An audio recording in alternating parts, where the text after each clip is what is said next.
Before we continue with the analysis, I want to talk to you guys about JerseyFIFA.com, the home of all of the greatest football kits. Whether that's the latest home shirts, the latest away shirts, tracksuits, or even retro kits, Jersey FIFA has a bit of everything. There really is something for everyone, so if you are interested, then make sure to use the link in the description down below and head to JerseyFIFA.com. Good morning guys, welcome back to the AJ Analysis channel, where today we are getting straight into things with coverage of Arsenal's win over Chelsea last night, 3-1 win.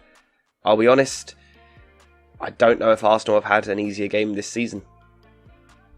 And I think maybe the concerning thing for Chelsea was that it looked like it was going to be the case. Literally the second the lineups came out, the second the ball was kicked off. This was a really, really bad day for Chelsea. Arsenal, it was so easy. Now this video is actually going to be really easy for me to do because tactically it was just so straightforward for Arteta. So Arsenal, congratulations on your win. You were absolutely brilliant, absolutely fantastic. Chelsea, though, under Lampard, it's just a mess, really. It's just a mess. It's a really sorry state. So let's look at the tactics. Arsenal, obviously, going to have the ball in this game because they're the better side. Chelsea, not really putting any pressure on the ball, instead sitting off a little bit more like this. When they've done this, they chose a bit of an interesting approach. Rather than sitting off in perhaps a 4-5-1 like this and, you know, getting numbers in midfield, they went to a bit more of a 4-4-2 with Kovacic and Enzo Fernandez like this. You've got Aubameyang here, and then you've got Kante sort of kind of stepping out, jumping out a little bit to form a front two. But the problem that this created for Chelsea was that we know that Arsenal often like to build possession in a back three. So obviously with the two centre-backs and also Ben White tucking in from right back, this gives Arsenal the base of three. We then got Zinchenko and Jorginho in this area, and Odegaard and Xhaka are going to push up into these little channels here. So Chelsea have kind of got Kante jumping out here, but between him and Aubameyang, they're not really able to get any pressure on the ball because, again, it's only a front two. So trying to press this Arsenal back three doesn't really make sense. But also the pressure was kind of that lacking in intensity, that there were also situations where Ben White could come into midfield as well, form a 2-3 shape. That was also very comfortable. I mean, for the third goal, he literally overlaps all the way and puts the cross in. But I just thought this was a really odd approach from Lampard. N'Golo Kante seems like a really weird player to have jumping into this pressing position.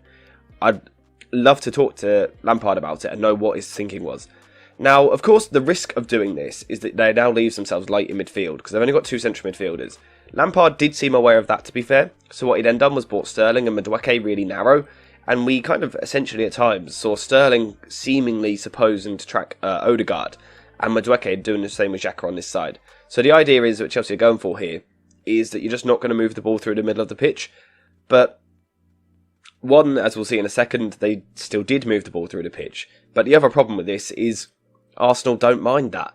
Arsenal are so good at moving the ball forward out wide. So Gabriel has this pass to Trossard all day long, as does Ben White to Saka. And as I've said already, Ben White was also able to step forward into these areas. So it just made ball progression so unbelievably easy for Arsenal. So easy. And they also progressed it through the middle as well, because whilst you have got Sterling and Madueke kind of tucking into these positions, these aren't wingers which want to be tracking back towards their own goal and putting lots of tackles in. That was not what they're signed for. It's not why Chelsea bought them.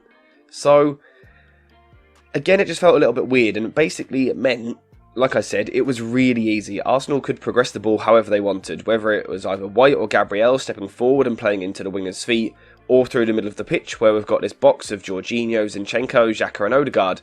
It was just far too easy for Arsenal. Far too easy. Now, of course, Arteta deserves credit for this, but we know that this is how he sets up.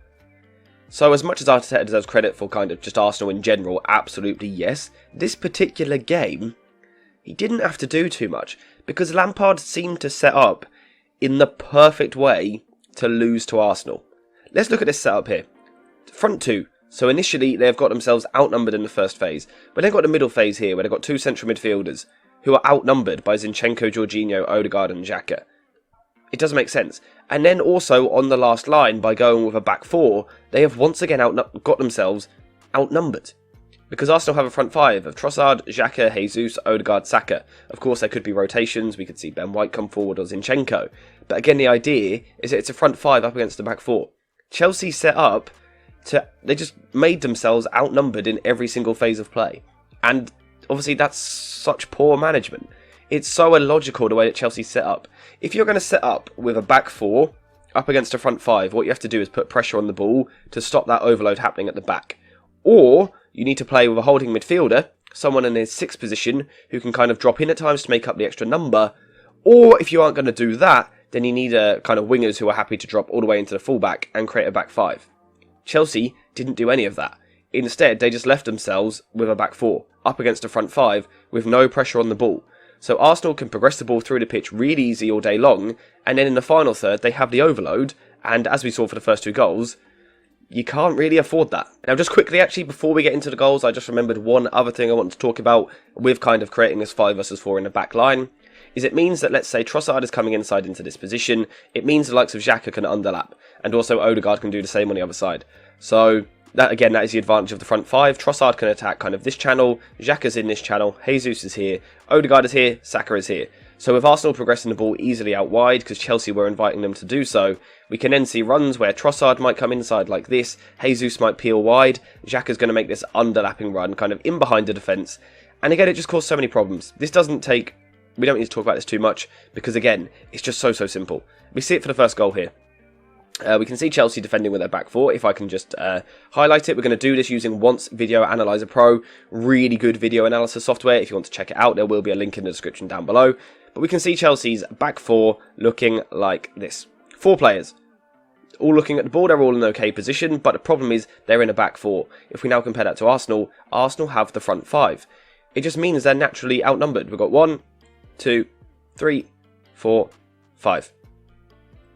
It's just an instant overload. Now, of course, if you kind of look at it in the channels that it allows Arsenal to attack, they have an attacker in this channel here.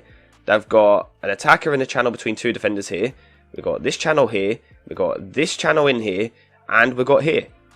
It's just so easy for Arsenal. Eventually, this ball comes into the box. And I just want you to focus on Odegaard down the bottom here, because he's the man that's going to get the ball. Because Chilwell here is caught between who he should be marking. He doesn't really know whether he's meant to be going out towards Saka or out towards Odegaard. In the end, he kind of gets himself in no man's land, basically. The ball comes back to Odegaard on the edge of the box. Really good finish, deserves a lot of credit. Great finish, but it's so poor from Chelsea. And it's the advantage of creating that overload, and it's the same for the second goal as well. It's literally copy and paste. We've got 1, 2, 3, 4, 5 players in the attack. And if we now go to the Chelsea back line, we have 1, 2, 3, 4 defenders. A 4 versus 5 at this level of football just does not work. Again, we've got a player who can attack this channel, between 2 defenders here, between 2 defenders here, between 2 defenders here, and then Saka out wide. Now, this time Sterling has actually kind of done somewhat of a job, kind of dropping in and following Odegaard, but he doesn't do the job very well. Again, like I said earlier, Sterling doesn't want to be doing this job. It's not what he's in the team for. So the ball comes into the box. Chilwell is too busy kind of marking Saka, so he can't get out into this area to Odegaard. So what does Odegaard do? Kind of floats about in the box. Really good finish. It is as simple as that.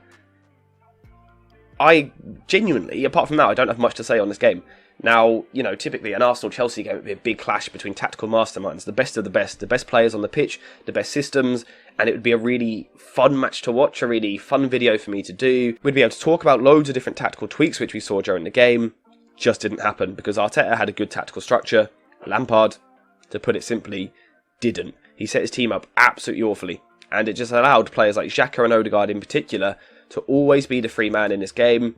And it's just so easy. I'm not even going to bother going into a longer video than this. Arsenal thoroughly deserved this win. It doesn't need any more than that. So yeah, let me know what you think in the comments down below. What on earth can Lampard do between now and end of the season? Because tactically, he just doesn't seem up to it. The Chelsea squad is also just a mess. There's too many players, but also still certain positions which I don't even have in the squad. So it's a mess, really. It's just a complete mess. Again, there's no other word for it. It's a messy situation. Arsenal, on the other hand, really needed this win. It puts them kind of back in the title race. They were never out of it, but they needed that win really, really badly. Big win, emphatic win, comfortable win. Who's your man of the match? Let me know what you think in the comments down below. Apart from that, thank you guys for watching. Hope you enjoyed the video. And as always, I will see you in the next one.